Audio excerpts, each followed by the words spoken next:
Saludo al senador del Frente de Todos y presidente de la Comisión de Presupuesto de la Cámara de Senadores, Ricardo Guerra. Senador Guerra, ¿cómo le va? Buen día. Buen día, un gusto saludarlo. Saludo a su audiencia. El gusto es mío, senador. Bueno, ¿finalmente hay acuerdo para tratar sobre tabla ya el presupuesto que llegó de diputados? Bueno, ayer hemos comenzado a tratarlo en comisión. Hemos tenido la oportunidad de escuchar a los funcionarios de Economía que en una nutrida comitiva se acercaron a explicar. Se respondieron todas las preguntas por parte de la oposición.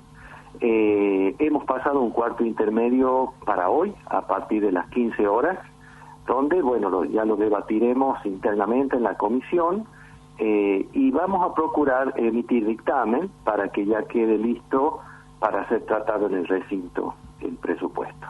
Es fundamental brindar esta herramienta al gobierno en este momento. Sin duda, siempre lo ha sido. Sí.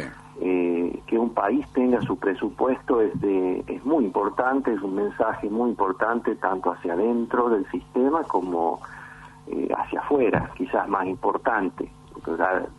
La imagen de un país que dirime sus cuestiones, pero finalmente se ponen de acuerdo y le brindan una herramienta fundamental que es la autorización a gastar, a recaudar, a generar políticas, a atender a la sociedad en todos los aspectos que el gobierno debe hacer. Lo que ha ocurrido el año pasado con no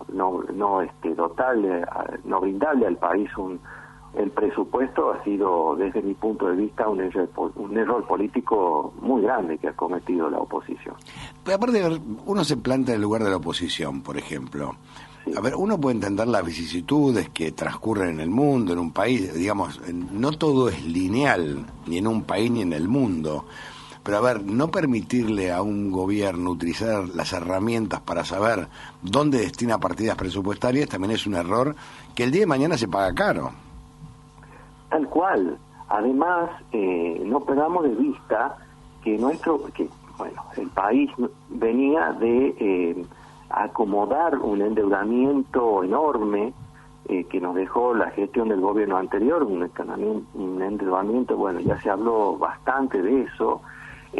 Luego el mundo ingresa en una crisis sanitaria tremenda, dolorosa, costosa, y aún así dejar al país sin presupuesto. Luego se produce una guerra si bien en una zona del planeta alejada, pero con un impacto global enorme en materia de precios de materias primas, de energía. O sea, en todo ese contexto tan difícil, además por cuestiones que, no sé, habría que preguntar por qué se disponen no aprobar el presupuesto, no acompañar en la aprobación del presupuesto. La verdad, no entiendo esa política. Yo creo que es más politiquería que política. Y sí. Lamentablemente, ¿no? Porque la política es construcción, es discusión, compasión, defender, convicciones, posiciones, todo el debate. Pero hay que poner, en este caso, y siempre, al país por encima, por delante. Por lo tanto, la verdad, es muy poco comprensible lo que ha ocurrido el año pasado. Por último, el punto, señor, ¿cuáles son los puntos que más objeta la oposición? ¿O donde hay desavenencias, desacuerdos? Bueno, a ver, siempre han hecho hincapié en el tema de que es un presupuesto que no representa la realidad en materia inflacionaria, en materia de los parámetros macroeconómicos que define. Se cuestiona siempre el déficit del Estado, pero poco se habla de el esfuerzo que tiene que hacer el país por mucho tiempo para encaminar un endeudamiento tremendo, por ejemplo. O sea, son visiones un tanto sesgadas.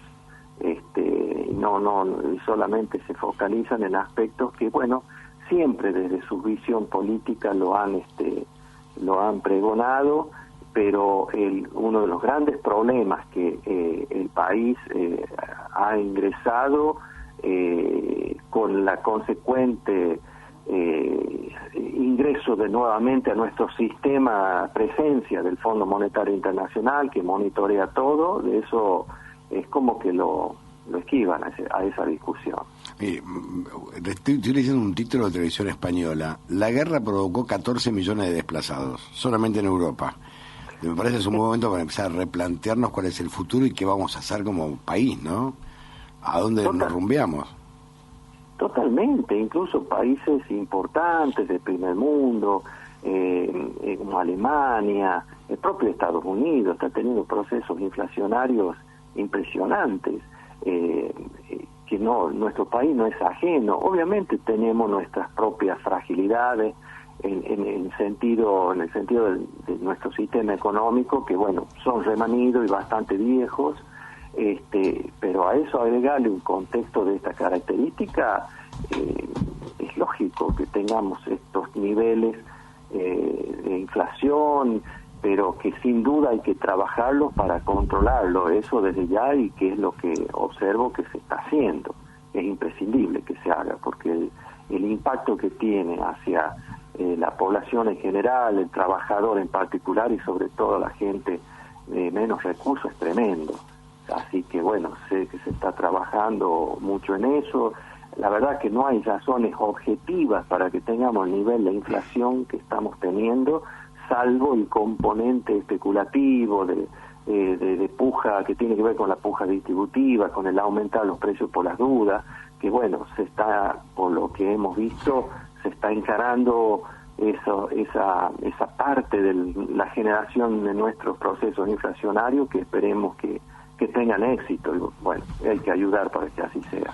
Senador, ¿cómo le va? Buen día, Alfredo Casado. Yo lo escuchaba a usted, sí, y relatando lo que estamos viviendo todos y poniendo esperanza en que esta gente que está en el gobierno, que forma parte de su misma opción política, lo haga. Sí. El tema es que no obtienen resultados. Sí es cierto que el resto del mundo está sacudido por la guerra, con situaciones económicas y herencias distintas, pero la Argentina es de una crisis gravísima. Es decir, da la impresión que tienen que acelerar un poco, porque si no, la gente no da más, Bueno, coincido en gran parte lo que dice. Lo que pasa que tampoco se resuelve, digamos, de la noche a la mañana, un proceso inflacionario tan remanido como el nuestro, en la cual tiene varias causas, y las causas que yo denomino objetivas, como es recomposición de reservas,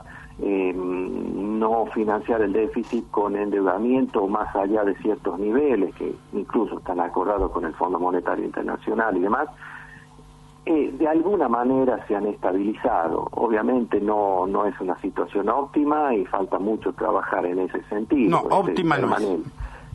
Pero está el componente subjetivo, que es más complejo de controlar, que allí el Estado sí tiene que actuar fuertemente, llegar a acuerdos de precios, sobre todo con las empresas formadoras, para que de alguna manera esa inercia, ese aumentar por la duda, que como le denomino, que suena muy burdo, pero es así, se controle, por lo menos por un tiempo, hasta que todo tienda a relajarse. Tengo expectativas favorables, positivas en ese sentido, pero al menos en mi visión hay que esperar el primer trimestre del año que viene, más o menos, para poderlo ver objetivamente ya una disminución de los procesos inflacionarios. Debo confesar también que en esto que le estoy señalando es una cuota de esperanza también, pero bueno, se está trabajando en ese sentido. También hay que dar un margen de tiempo. Me podrá decir, bueno, pues la gente no tiene mucho tiempo, y sí, porque esto es muy pernicioso.